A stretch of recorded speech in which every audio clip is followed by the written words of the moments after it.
I know a lot of people don't either recognize or don't care to recognize the importance of the Holy War regarding um, what has recently occurred just within the past, I guess, since COVID. Really, this has all been brought out and surfaced the way that it has pertaining to anti-Semitism. What I want to say is this: anti-Semitism has been in existence since the beginning of time towards the wicked and the demonic being against the righteous and the godly. It's always been a conflict of interest there because of the war that broke out in heaven. There's no doubt that in these days that we're living in the last and final days, just as the Bible talks about, that Satan will come down in great wrath because it or he knows that his time is short. We are seeing more attacks upon not just the Jews, but the Gentiles too as well, pertaining to the Christians, because we can verify that towards various shooters that has come into various sanctuaries here in the United States and basically unleashed their wrath upon to people while in worship. One of those places was South Carolina that Obama went to. There's no doubt that evil has escalated. And this is another factor that I put into play towards what occurred that shouldn't have occurred, going all the way back into the late 80s with Ronald Reagan's administration, that has put us where we are today towards all this hate mongering that is evident has increased 1,000-fold. And like I said, it's not just the Jew, but it's also the Christian Gentile who is truly a Christian that will be slandered, attacked, demonized, dehumanized in every aspect that you can think of. And I can verify that here at 291 Thompson Road, Sharon, Tennessee, zip code 38255, the way that we was attacked again and again and again, my brother and I, from the year 2014, whenever I first come back to Tennessee, up until my brother died in 2017, and was still being attacked throughout that year up until whenever I basically took my camper and took it across the river, Tennessee River, over in Humphreys County, and set it up over in over in Pebble Island, New Johnsonville, and whenever I come back home and my property was vandalized again, keep in mind we'd already been vandalized like probably 7-8 times. That's whenever I basically prayed the prayer that I prayed: God, you're going to have to take care of this, because obviously the people up here pertaining to the Weakley County courts in Dresden, Tennessee, are not going to do their jobs. And that's whenever people around here started dropping like flies. If things would have been handled properly pertaining to our Tennessee courts, Dennis Jackson never would have had to pray that prayer. But you know, whenever you got a slain brother because of all the peer pressure and all the other stuff going on, I think it was time for Dennis Jackson to pray that prayer, even at the expense of watching others be sacrificed for, because it was the others that was bringing pain and harm and hurt and bringing evil in trying to basically entrap or lure my brother and I into an entrapment to the degree that we would basically have been shooting ourselves in the foot. And guess what? My brother nor myself fell for the bait.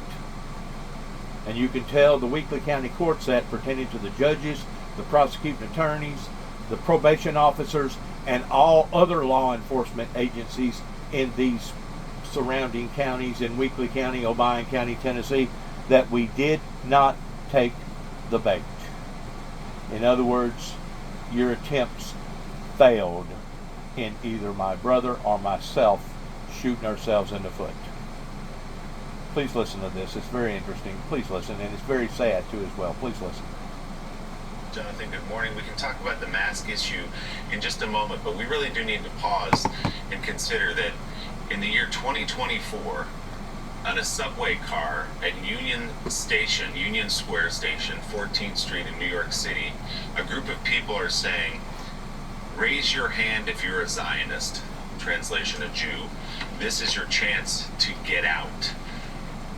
How did we get to this place where those people are so emboldened to think that they can say those things, number one, and number two, get away with it? Yeah, Willie, I mean, this is a frightening sign of our times. I mean, I look at that video and I think, what if I was on that train?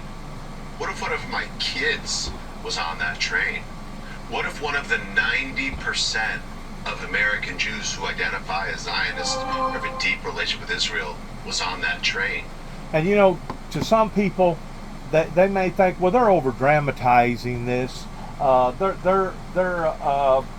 They're basically, their minds are running wild towards imagining these things that are this bad, and other people will say, yeah, that's true, and it's really in actuality not that bad. Well, you may say that if you're a lukewarm Christian, or if you're an atheist or an agnostic. You may say that because you yourself have not been attacked. But I promise you, if you had been attacked on a spiritual level, the way that my brother and I was attacked whenever I first come back here to Tennessee in 2014, you would have a different opinion about spiritual warfare. You would have a complete different opinion, because it's only those who have been attacked that can fully relate to what is going on pertaining to this spiritual division, that the gulf is only getting wider and wider and wider, and we're seeing hate mongering now amongst groups and amongst individuals that are being bold in doing this like we have never ever imagined before. So yes, it is getting worse by the minute, and usually whenever you have a formula of this, you have a trajectory of catastrophe coming around the corner, either per se in your own country that used to be considered a true righteous godly country, or you have a calamity coming around the corner pertaining to another demonic country attacking that country, or you have a possibility of God himself towards opening up the wrath upon to that group of people or upon to that person. These are essential in our survival here upon to the planet while we're still here. And any Jew or Christian Gentile that thinks that it's not, then they have either been misled or they have reached a point that they don't care to begin with. But I promise you, you will care whenever it comes home to you. Whenever it knocks on your back door, you will care at that point in time. But then at that point in time, it may be too late. That train, what would have happened to them when these people, again, their faces sheathed in handkerchiefs and scarves and whatnot? What would have happened? I mean, we are now at a point, just this past week alone, Willie, on Monday night, we had that incident and the disgusting protest in front of the Nova exhibit, an exhibit memorializing hundreds of teenagers and innocents raped and murdered at a peace festival. And you had people standing outside of it claiming that it didn't happen, a kind of Holocaust denialism for our time. And then on Tuesday, you had the Jewish directors of the Brooklyn Museum and the executive director. Their homes were targeted. Their homes had red triangles painted on them.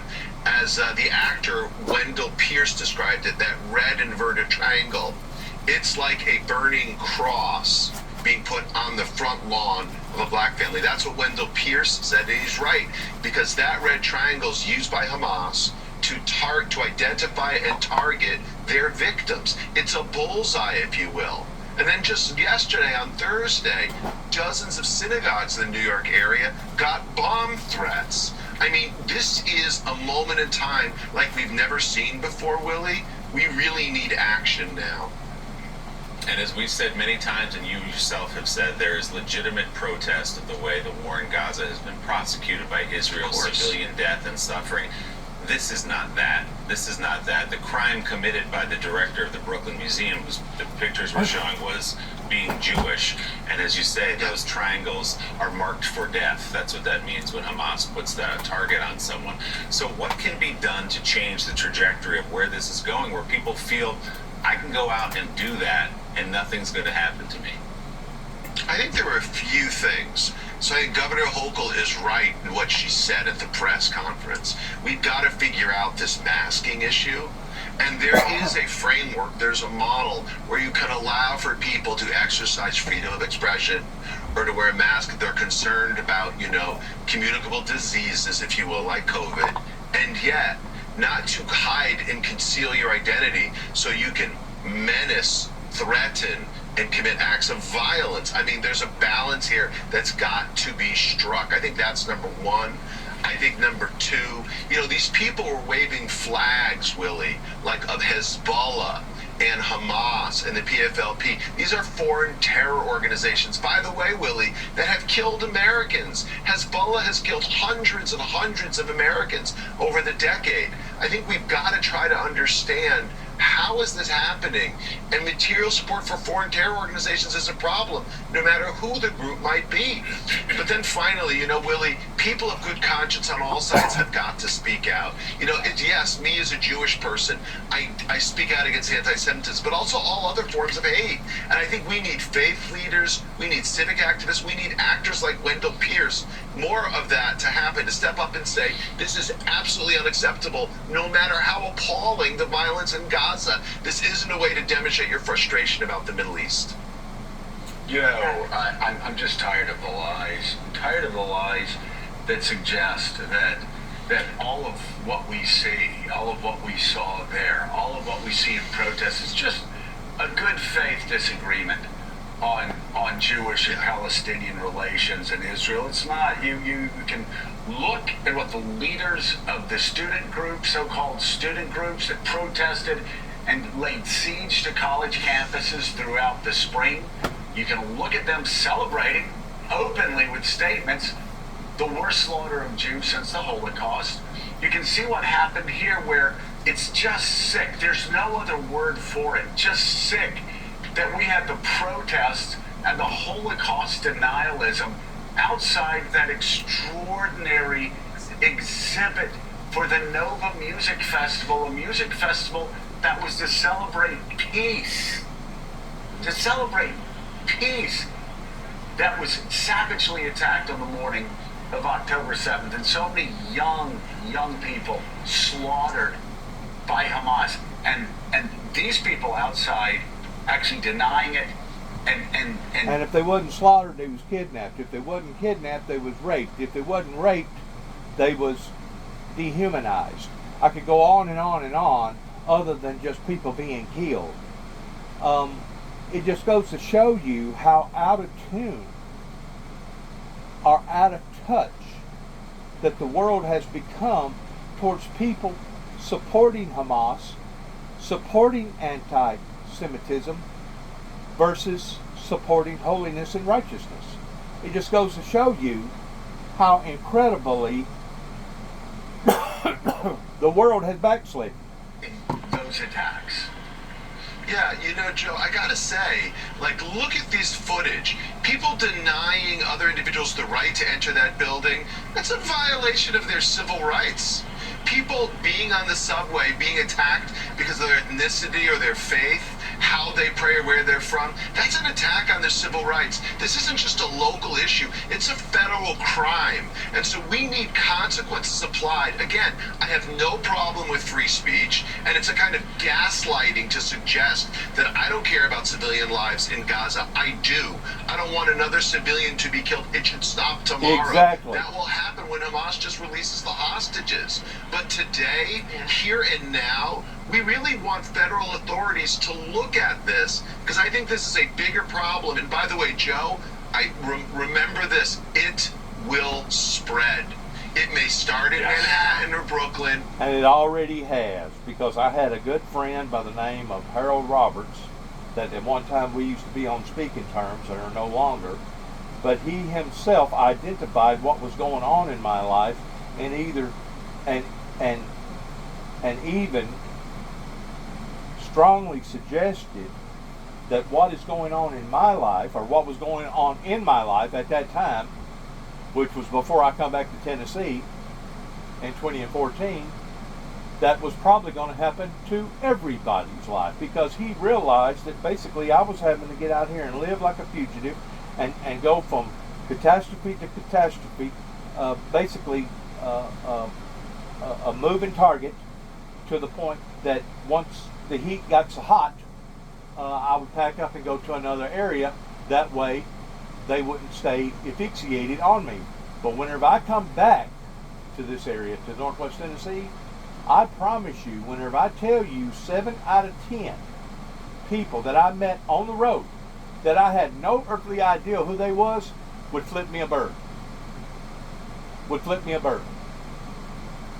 I was being attacked that strongly in a county that I've been raised up in ever since I was about 6 years old.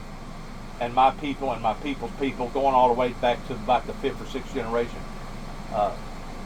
come from this area. And to think that my brother wasn't intimidated or infuriated by this, sure he was. And those that claimed that they cared for my brother or had a relationship with my brother was the very people that actually killed my brother, because three years of that he couldn't take it. He basically threw the towel in and said, you know what, this ain't worth it no more. It just gave up the ghost. In which David's words come true towards the only way that they was going to run him off of this property was in a body bag. And that's exactly the only way that they got him off the property, was with a body bag. These evil demonic people could have cared less about the collateral damage that they was implying up into my life and trying to attack me and attacking others in my domain. Even back in 1983, whenever I tell people about my story about how that I was attacked and my family was attacked, it wasn't just my family pertaining to Maxie Jackson and his wife and children that died in a fire, but also going all the way back to distant relations pertaining to Jimmy Jackson, that was the son, stepson to Cecil Jackson, basically was attacked too, to the degree that he basically lost his whole farm over here and didn't have nothing to show for because of a bunch of crooked attorneys and crooked people. So whenever I tell you that this was something deep, even my cousin down in Plano, Texas, had a business partner that basically took him for everything he was worth and lost over $1 million. Thank God he was strong enough and smart enough to come back and still be a success in his industry, his real estate industry. But my whole family, anybody associated with my DNA or our DNA, was attacked. And whenever I say stuff like that, I realize that 99% of the people are going to think, well, this guy's crazy. This guy's just imagining all this stuff. This guy's just basically don't know what he's talking about, or he's making all this stuff up. No, I am not.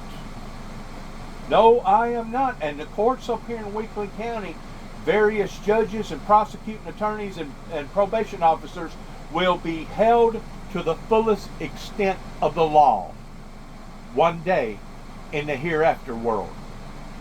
God's law.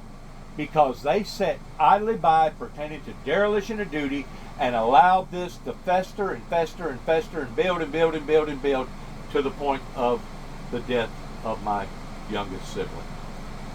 And to think that these cruel, indifferent, mean-spirited, evil people was driving by and still accusing me of me being a pedophile and that I was having sex with my brother and that I killed my brother and all the above, to think that this community turned their back on us the way that they did, especially the courts up here in Weakley County, is a disgrace. Is a disgrace to the Tennessean race. Because my people had strong roots here going all the way back even before the Civil War. Even before the Civil War. In other words, George Washington Jackson,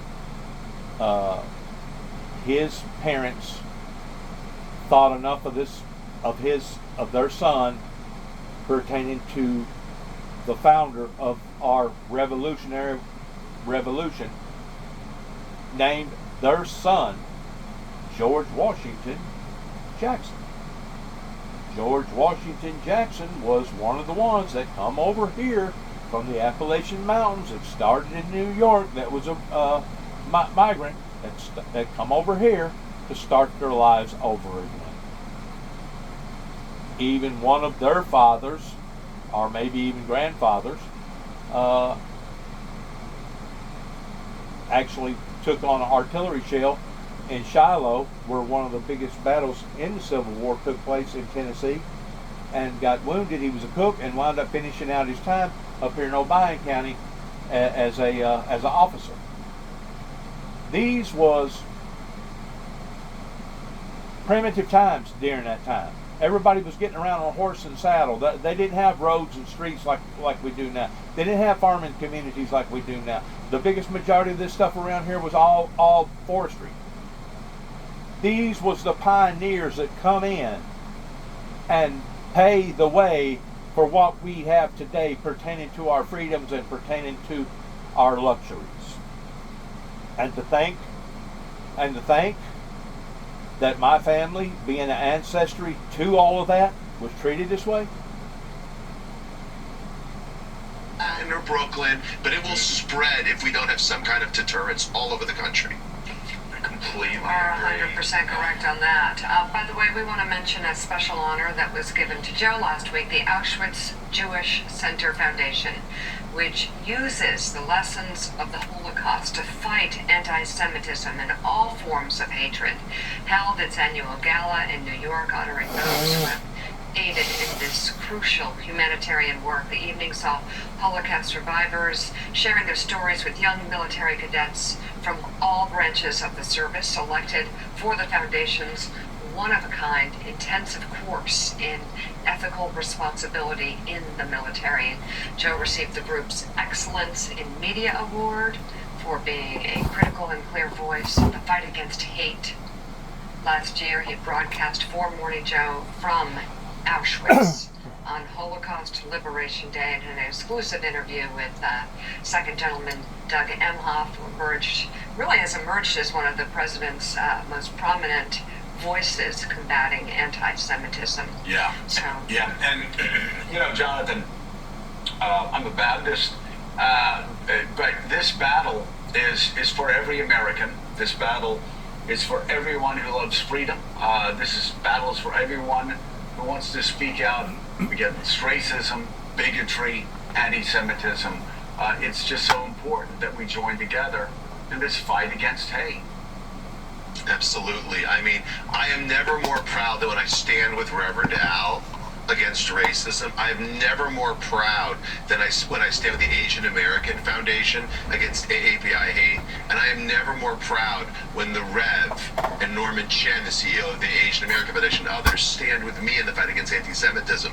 And frankly, Mika and Joe, you have focused on this program, the two of you and Willie, for years, and I so appreciate the moral clarity of your voice, because ultimately that's what so often seems to be missing, a kind of moral clarity that simply says, yes, you can have your views on politics, yes, you can have your views on tough issues, but holding any group of people collectively responsible is contemptible.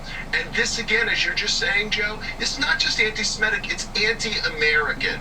It is anti-democratic. And these people who think they can overtake public spaces and silence people just because, again, how they pray or where they're from, these are the enemies of liberty. These are the enemies of inclusivity. These are the enemies of diversity. It's just wrong, and it's got to stop. Enemies of It's just truth. got to stop. Yeah. Yes. CEO of the Anti-Defamation League, Jonathan Greenblatt, thank you very much for coming on this Thanks, morning. We guys. appreciate it. Thank you.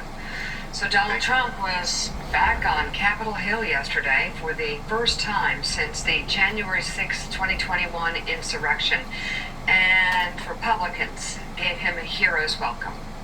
The presumptive 2024 GOP nominee briefly addressed the press after gathering with House and Senate Republicans in 2 separate meetings, touting his great relationships with everyone present. This is an outstanding group of people. I'm with them 1,000%. They're with me 1,000%. We agree just about on everything, and if there isn't, we work it out. He said very complimentary things about all of us. We had sustained applause. He said, I'm doing a very good job. I mean, we're grateful for that. He saw me. I was sitting back a little ways. He saw me in there, and he was like, hello, Marjorie. He's always so sweet and recognizes me. He's electric. He's got an incredible fastball.